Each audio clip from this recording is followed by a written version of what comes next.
যুক্তরাষ্ট্রের president Donald Trump ইরানকে সতর্ক করে বলেছেন, তারা যদি যুক্তরাষ্ট্র বা ইসরায়েলের ওপর হামলা চালায় তার জবাব কঠোর হবে। তিনি তার ট্রুথ সোশ্যালে লিখেছেন, ইরান কিছুক্ষণ আগে জানিয়েছে যে তারা আজ খুব শক্তভাবে আঘাত হানবে, আগের চেয়ে কঠোরভাবে। তাদের সেটা করা ঠিক হবে না, কারণ তারা যদি সেটি করে আমরা তাদের বিরুদ্ধে আগে কখনো দেখা যায়নি এমন শক্তি ব্যবহার করব।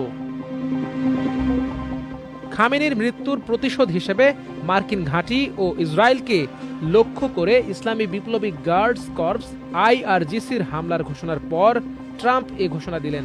কয়েক ঘন্টা আগে IRGC ঘোষণা দেয়, ইরানের সশস্ত্র বাহিনীর ইতিহাসে সবচেয়ে ধ্বংসাত্মক অভিযান কয়েক মুহূর্তের মধ্যে শুরু হবে, যা দখলকৃত ভূখণ্ড এবং মার্কিন সন্ত্রাসী ঘাঁটিগুলোকে নিশানা করবে।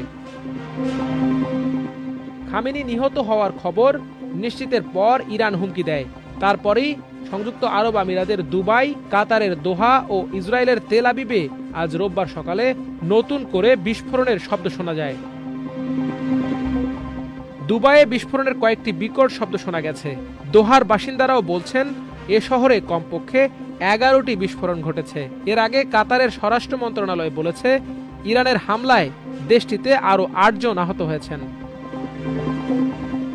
মন্ত্রণালয় জানায়, হামলা শুরুর পর থেকে কাতারে আহত মানুষের সংখ্যা বেড়ে 16তে দাঁড়িয়েছে। দেশটির বিভিন্ন এলাকায় সীমিত আকারে কিছু ক্ষয়ক্ষতিও হয়েছে।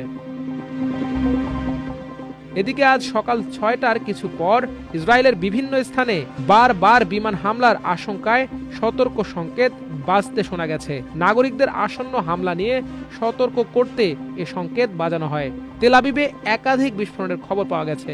ইসরায়েল তাদের অত্যাধুনিক আকাশ প্রতিরক্ষা ব্যবস্থা ব্যবহার করে ইরানের হামলা প্রতিহত করার চেষ্টা করছে। চ্যানেল 12-এর প্রতিবেদনে বলা হয়, ইসরায়েলে ইরানের আরও ক্ষেপণাস্ত্র হামলার আশঙ্কা করা হচ্ছে। দেশ জুড়ে যে কোনো সময় হামলাজনিত সতর্ক সংকেত বেজে উঠতে পারে। মাল্টিমিডিয়া ডেস্ক, আমার দেশ।